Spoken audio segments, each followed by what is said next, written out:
Still waiting for a big smile out of you. You're up 2-0. What's the story? Are you not happy, or you're only half happy, or? Still to be happy about. You're up 2-0. Job's not finished. Job finished? I don't think so.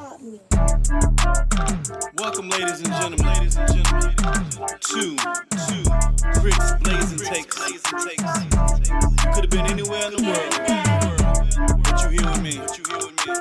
I appreciate that.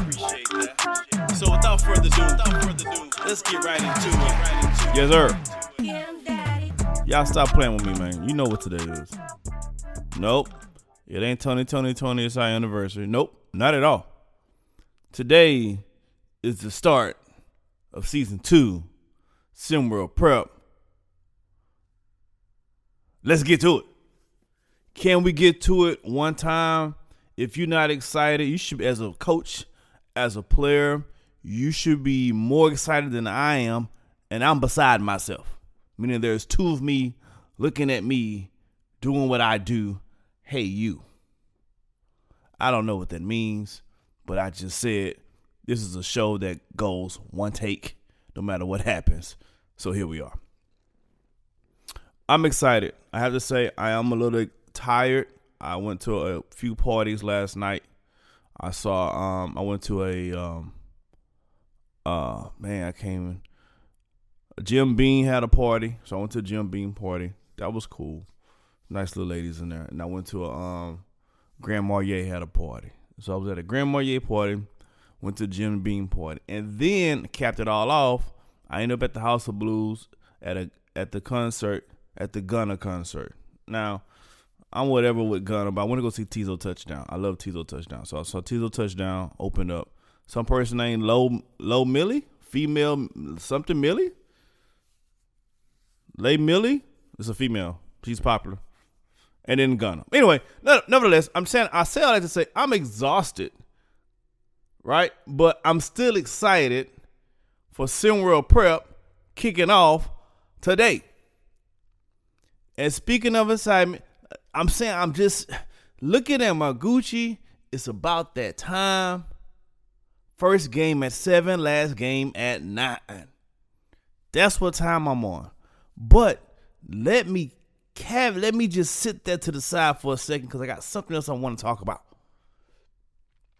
Shout out to the players who've been working on their game all summer long, all off season. And now that we finally kicking up, the regular season's kicking off. Now players are starting, now we're getting the final weigh-ins. The measurements, before every season, the players got to get their measurements, their hand sizes, their height, and all these things. Now, before I go any further, I'm going to just go ahead and just give a disclaimer. I'm going to say pause before I go any further because I'm going to be talking about inches, and I already know how this is going to go. So before we get fired up on anything else, I'm just going to put one long pause over a disclaimer over everything else. All right. So players are starting to get, now the actual measurements from this season start to come in. Before, everything you looked at was, based on last season, how tall they are, how much weight they weigh. But, these guys are 15, 16, 17 years old. They're still growing. So to my surprise and delight, there are some players who are coming back this season different than what you saw them last season. Hell, even different from what you saw them this past offseason. I want to talk about some players who had a little bit of growth spurts over the offseason, and their measurables came back, and oh boy, it's changing some things for a few people. First, let me get to it. I mentioned this young man yesterday for my nominee for Most Improved Player. This is before I had his measurements. I'm looking like a genius right now. Ethan Letterman came in last season, played at 6'2", which is a decent size for a guard. And but he came back this offseason. His official measurements came in. My man 6'4" now. Hello. Let's get that jumper some work. Hello, 6'4". That's a nice size for a guard. Especially coming in at 16, 17. 6'4" is a nice size. You're no longer considered an undersized guard at the next level. 6'4" is a really nice size, Ethan Letterman. Good job, good sir. You be eating your Wheaties. All right, let's talk about some other players. And some of these players, their sizes really impact who they are, what they can be. I'm gonna go by Gabe Pope. We know him as a defensive guy, right? Lock it up. Gabe Pope played last season. He was a 6'2". Gabe Pope came back from the offseason, 6'5". My man can lock you from the point all the way to the wing at 6'5", my G. And on SimWorld prep level, I don't know about the big. I don't know about the small big, like the 4-ish players. I don't know, but I'm just saying. Now you talk about locking somebody up. Now you talk about defense. When he in my defensive player of the year award, Ricky Awards nominee? Yes, he was. Now at 6'5", now this is a different conversation. See, these couple of 2, 3, 4 inches on the player, they different. It changes the conversation. It changes what they're able to do. Now Gabe Pope, as a defensive guy, is able to really put a stamp on the game because now you can line him up in so many different spots. Assume he still has his quickness. Assume he's gained some strength, right?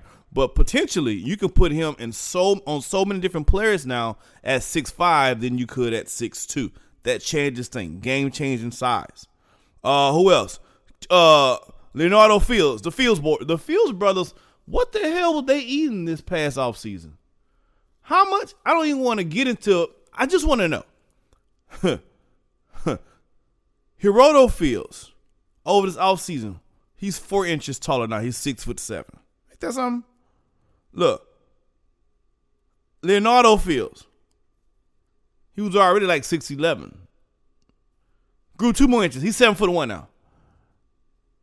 APAC got boy that's 7'1" on the squad now. That's going down. That's a major uptick. Let's talk about some more really quick. Trey Hyman. He's 7 foot now, ladies and gentlemen. Yes. Grew a couple inches over the break.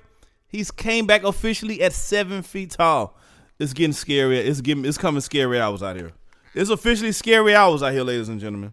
It is scary hours out here. Let's continue to talk about other people. Akeem Young, another defensive standout. Grew 3 more inches. He's now 7 feet tall. Yeah, Corey Yams, when he's on the list for most improved yesterday, yeah, officially, he's grew 2 inches over the offseason. He's now 6'11". It's getting scary hours, ladies and gentlemen. It's getting scary hours over here. And let's get to the scariest of the scariest. Can we get to the scariest of the scariest? This guy, when it comes to scary hours, he is the poster child for it right now. Tyree Wells, when I first saw him, he first came on the scene, 6'9". He was still big, 6'9", maybe 250 pounds or 260 pounds, something crazy. Bro, can we get to some? I'm talking about this is after I finish this. I'm ending the show. There's nothing else to talk about. This is a monster. You created a monster. Yes, he's a monster. He must have had LeBron James' parents mixed with Shaq's parents, and they just created a baby and just made Tyree Wells. Y'all ready for this? Tyree mother freaking Wells, the ultimate driving machine. 6'11", 278 pounds. You kidding me? Wow. Good. Wait, aren't they playing Bay? Isn't Bay versus Ty? Aren't they playing? Ooh, that's happening wait, ain't that happening tonight as the game? In the Bay Area playing against Tyree Wells and them? Hold on, stop. Correct me if I'm wrong, SimWorld. It's early for me. I recorded this really early. Correct me if I'm wrong, but isn't Bay Area playing Tyree Wells and them today? Cascadia, right? Trey Hyman, now 6'11", now 7 feet. Tyree Wells, 6'11", 278 pounds. The ultimate drop. Man, good luck. I'm out. Oh, put in the chat. Let's discuss. What do you think about individuals now with these growth spurts? Have you checked out if your teammates hasn't got a growth spurt? Let's talk about it. Let's cuss and discuss what this means for the league and some of these players and some of these teams. Let's talk about it in the thread. If you ain't excited about it now, we ain't got nothing else to talk about. Period.